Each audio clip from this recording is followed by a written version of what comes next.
Bienvenidos una vez más a nuestra serie Cristo en Acción, el Evangelio de Marcos, esta nueva serie sistemática de la palabra de Dios que hemos comenzado.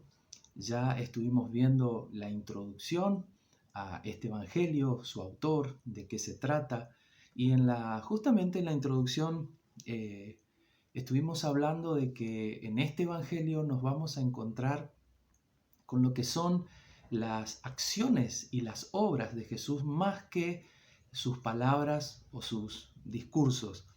Marcos se va a centrar más en eso, se va a centrar en un Cristo muy activo, en un Cristo realizando un ministerio en todo momento, en todo lugar, y llevándonos y mostrándonos en situaciones a cada momento y a cada instante y aprender de esas situaciones, y uno de nuestros objetivos también será verlo a Jesús y experimentarlo en todas esas situaciones y sacar para nosotros así enseñanzas que impacten y transformen nuestra vida. A comparación de los evangelios de Mateo, de Lucas, eh, Marcos va a pasar por alto algunas situaciones o cosas que nosotros estamos acostumbrados a ver en Jesús, como son su nacimiento o su genealogía, porque recordemos que lo que va a presentar Marcos es la faceta de Jesús que Marcos va a presentar es como el siervo de Dios, ese siervo de Jehová. Y un siervo no necesita específicamente saber cuál es su dinastía o cuál es su genealogía, como en el caso de los reyes.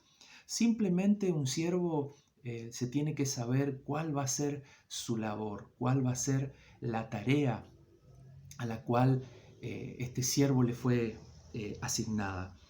Es por eso que ese es el contexto, y en ese contexto del relato de Marcos va a haber una fuerte conexión también con lo que Pablo por allí le escribiría a los Efesios en el capítulo 2, cuando él les está describiendo que Jesús, siendo en forma de Dios, descendió a los hombres y se hizo siervo.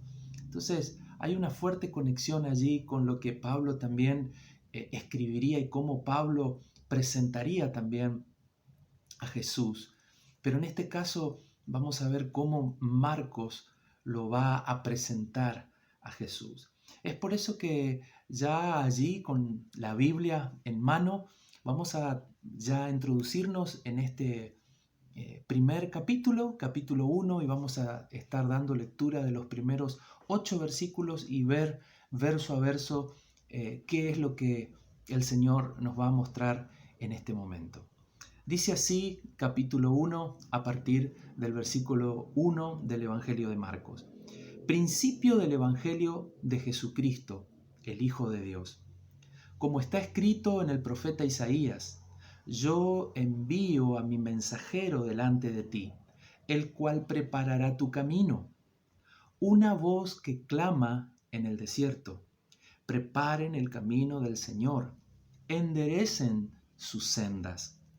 Juan se presentó en el desierto y bautizaba y proclamaba el bautismo de arrepentimiento para el perdón de pecados. Toda la gente de la provincia de Judea y de Jerusalén acudía a él, y allí en el río Jordán confesaban sus pecados y Juan los bautizaba. La ropa de Juan era de pelo de camello, alrededor de la cintura llevaba un cinto de cuero y se alimentaba de langostas y miel silvestre. Al predicar, Juan les decía: después de mí viene uno más poderoso que yo. Yo no soy digno de inclinarme ante él para desatarle la correa de su calzado. A ustedes yo los he bautizado con agua, pero él los bautizará con el Espíritu Santo.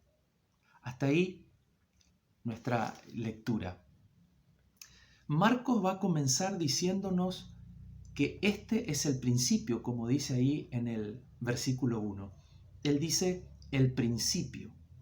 En este caso hay una conexión también muy fuerte con lo que nos relata Génesis capítulo 1, versículo 1 y el Evangelio de Juan, también en el capítulo 1, versículo 1, donde nos dicen estos dos textos en comparación con Marcos, que todo principio viene de Dios, que todo comienza en Él. Él es el inicio y el principio de todas las cosas. Es por eso que Marcos escribe de esta manera para mostrarnos y para decirnos que el principio, que el comienzo aún del Evangelio están en Jesucristo. Esta, sin duda, es una de las más importantes afirmaciones. Él está diciendo que el Evangelio es de Jesucristo. Ahora, ¿qué quiere decir esto?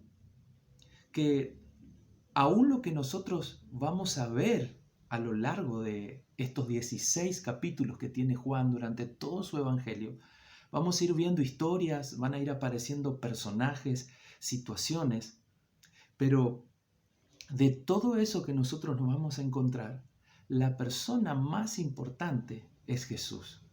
Eso es lo que quiere Juan que tengamos en claro, y eso es lo que nosotros tenemos que saber identificar cuando leamos y cuando estudiemos este Evangelio, que nuestra mirada tiene que estar puesta en Jesús, porque el Evangelio es de Él. Y justamente aquí aparece esta palabra tan repetida y tan mencionada por cada uno de nosotros, que a veces la decimos, la palabra Evangelio. La palabra Evangelio es una palabra griega. Originalmente se la dice como Evangelion, es la pronunciación en griego, y era una palabra que se utilizaba en ese tiempo.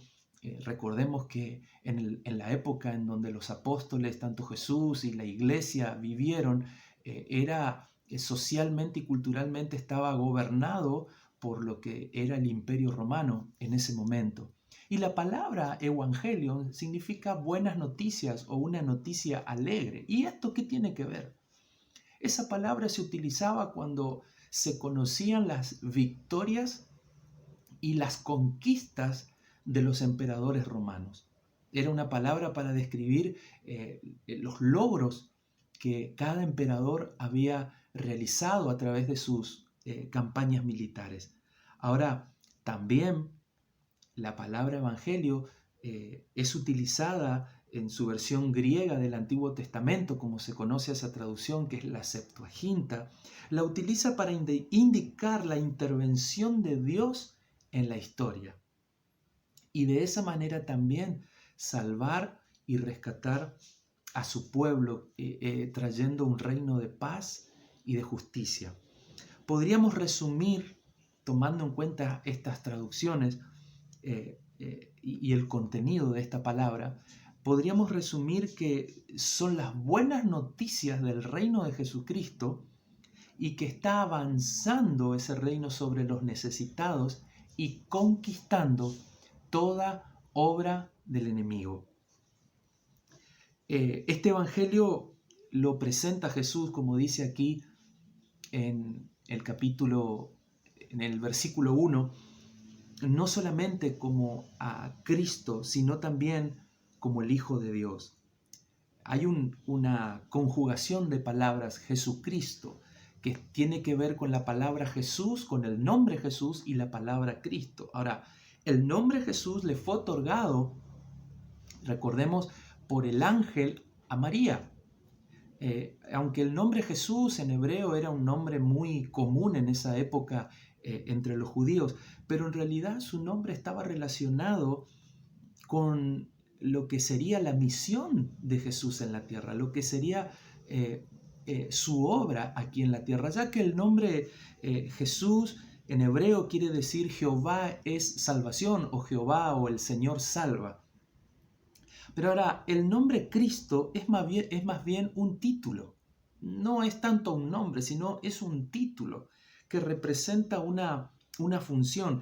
Y la palabra, el título Cristo es la traducción griega del término Mesías, que significa ungido. Es decir, cuando nosotros leemos Jesús el Cristo o Jesús el Mesías, significan la misma cosa.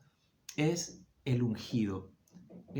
Este título en este caso se refiere, la palabra ungido, se refiere a personas que eran capacitadas y apartadas por Dios para una tarea particular.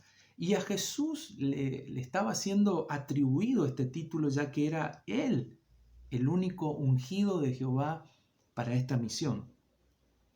Ahora, para Marcos no solamente era el Cristo, sino que, como dice ahí al final del versículo 1, el Hijo de Dios. Ahora, esta expresión, el Hijo de, está hablando que estaba participando, que Jesús participa de la misma naturaleza del Padre. Es decir, que Él es Dios. Ahora, a partir del versículo 2 hasta el versículo 4, Marcos nos va a contextualizar con una palabra que ya había sido escrita miles de años antes, allí en el libro del profeta Isaías. Es por eso que él nos va a situar mencionando al profeta. No solamente va a comenzar diciendo que Jesús era el Cristo, sino que también era el Hijo de Dios, sino que a través de esta profecía, lo que Marcos nos quiere decir es que Jesús es aquel Mesías que había sido anunciado en las Escrituras. Por eso él va a utilizar aquí la referencia dada por el profeta Isaías. Dicho sea de paso, Isaías es uno de los profetas que más hizo referencia a la llegada y a la aparición del Mesías. Todas estas profecías o todo lo que nosotros encontramos en el Antiguo Testamento que tiene que ver profecías relacionadas hacia el Mesías, es necesario tener esa información para poder identificarlo para cuando el Mesías apareciera. Y eso es lo que quería lograr Marcos para cuando sus lectores vean, tanto sus lectores de ese momento como los lectores de hoy, en este caso nosotros, que podamos relacionar en la historia de que la aparición y la llegada del Mesías ya había sido profetizado mucho tiempo antes. En este caso, él va a utilizar lo que está escrito en Isaías capítulo 40, versículo 3. Y en este caso, él va a involucrar a través de esta profecía o la mención de esta profecía, va a introducir y nos va a presentar a dos personajes que van a ser claves en este tiempo: Juan el Bautista y Jesús. Juan es presentado como, dice ahí, como un mensajero de Dios y como un profeta. Aunque ese mensajero era simplemente, dice ahí, una voz. Y Juan mismo decía de él mismo: yo soy simplemente una voz. Es decir, que él no se consideraba más importante que el mensaje que tenía que decir. Para él simplemente era el medio, pero lo más importante era el mensaje que él estaba transmitiendo. Aún para el propio Jesús, Juan iba a ser considerado el mayor de los profetas, ya que durante ese corto tiempo que duró el ministerio de Juan, dice ahí la palabra que la voz del Señor se estaba volviendo a escuchar luego de 400 años de silencio. Ahora, tenemos que ver que, como dimos lectura aquí, que el ministerio de Juan se desarrolló en un lugar muy poco común. Ese lugar dice ahí en el versículo 4 que era el desierto. Su formación no tuvo lugar en las escuelas rabínicas tradicionales de ese tiempo. Más bien dice la Biblia que él se formó en el desierto. Algunos comentaristas dicen que él pudo haber sido parte de esta secta judía llamada los esenios, que vivían en esa época en una zona desértica que estaba en Jerusalén, entre Jerusalén y el valle del Jordán, a orillas del Mar Muerto. Y una práctica muy habitual de los esenios era apartarse a los lugares desérticos para sí, decían ellos, evitar toda tentación y toda distracción de lo que tenía que ver con la vida urbana de aquellos momentos. Aunque el desierto también bíblicamente, si hacemos esta comparación con lo que la palabra de Dios nos muestra, el desierto tiene ciertas connotaciones, ya que Dios había hablado a Israel en el desierto. Y ahora nuevamente lo estaba haciendo en el desierto, pero por medio de Juan, este hombre que era un profeta, porque él estaba siendo considerado aquí como un profeta. Pero vamos a ver también que en este versículo 4 nos va a mostrar no solamente dónde estaba Juan, sino qué es lo que hacía Juan. Dice este versículo que Juan bautizaba y predicaba el arrepentimiento para el perdón de pecados. Vamos por parte. Primero, bautizaba. Ahora, ¿qué significa la palabra bautizar? Bautizar es una palabra también que se traduce como sumergir o limpiar en agua. Primariamente o naturalmente, esta palabra, esta práctica, originalmente decimos, era practicada en realidad por los judíos. Ellos bautizaban o consagraban a aquellas personas, a los paganos, a los gentiles, como se lo conocía, que dejaban el mundo de la idolatría, dejaban el paganismo y se convertían al judaísmo. Esa era la manera de purificar y de limpiarse todos sus pecados para así dedicarse y empezar a adorar y a servir al Dios de Israel.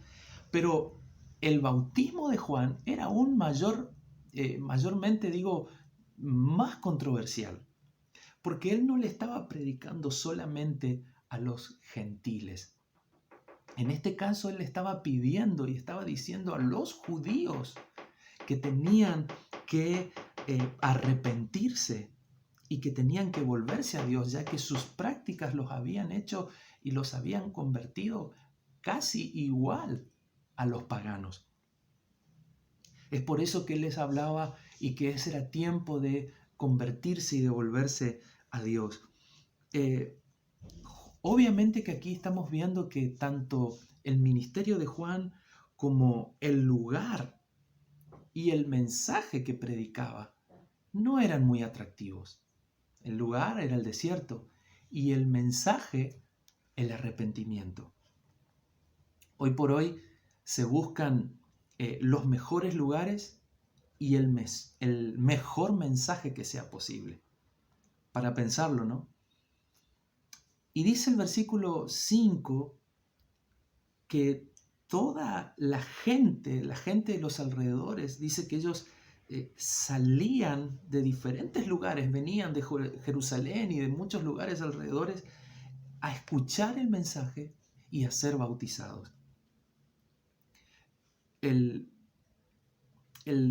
objetivo de Juan a través del bautismo tenía la finalidad de reunir al verdadero Israel y prepararlos así para la manifestación de Dios para ese tiempo.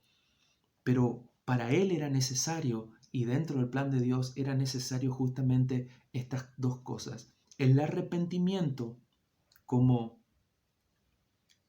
consecuencia del perdón del pecado junto con el bautismo. Ahora, la palabra arrepentimiento también aquí es muy importante, porque arrepentimiento quiere decir originalmente un cambio en la manera de pensar, un cambio en la mentalidad. Y eso era lo que Juan estaba predicando, que la gente cambie su manera de pensar para que cambie su manera de vivir. Y era el tiempo de ser llamados, de ser convocados, de arrepentirse y de bautizarse y consagrarse de esa manera a Dios. Y en el versículo 6, aquí el evangelista nos va a describir cómo era la apariencia física de Juan. Un hombre, dice, que estaba vestido de una manera muy rudimentaria, ya que esta vestimenta pareciera que era muy común entre la gente humilde y sencilla, aunque nosotros sabemos que Juan era hijo de un sacerdote, él venía de una línea sacerdotal, pero aparentemente Juan decidió distanciarse de esa clase social y lo manifestaba de esta manera, ¿no? A través de estas uso de estas pieles, de estas vestimentas que tenía que ver con sus ropas. En cuanto a la comida, dice también que era el tipo de alimento que se podía conseguir en los lugares desérticos, miel silvestre que estaban en las rocas, en los árboles, en los panales que allí estaban, y también habla de langostas, o en otras traducciones habla de saltamontes, que eran cocinados, se dice que con agua caliente y sal. Esta clase de alimentación también reflejaba esta vida sencilla que llevaba Juan. Ahora, nos vamos a encontrar en esta parte final con estos dos últimos versículos, versículos 7 y 8. Y puntualmente estos versículos nos muestran la predicación de Juan. En los versículos anteriores nos muestran lo que Juan hacía, pero también vemos que no solamente bautizaba, sino que nos va a mostrar también parte de lo que era la predicación de Juan. Dijimos que una de las cosas, una de esas partes importantes de la predicación de Juan era el arrepentimiento, cambiar la manera de pensar. Pero aquí también nos vamos a encontrar con la otra parte de su predicación. Dijimos en primer lugar el arrepentimiento, pero en segundo lugar, él va a hablar acerca de la venida del Mesías. Juan estaba anunciando la llegada del Mesías, el cumplimiento de las profecías. Y aquí él está diciendo, él lo está reconociendo en el versículo 7, él lo está reconociendo que es alguien poderoso. Y por sobre todas las cosas, él dice, alguien más poderoso que yo. Eso lo hacía a él considerarse como alguien menor. Él se consideraba aún como un esclavo y como un siervo. Es por eso que él va a usar allí en esa expresión un ejemplo de una costumbre que tenía que ver con la época que describe ahí en el versículo 7.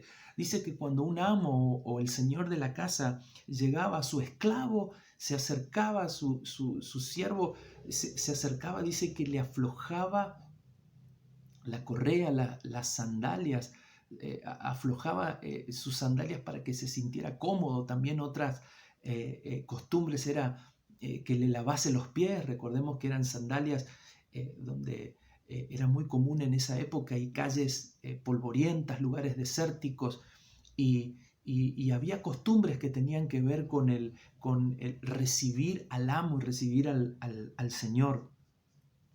Y él estaba diciendo que el que estaba llegando, o a la persona a la cual él estaba anunciando, era nada más y nada menos que el amo y el Señor del universo.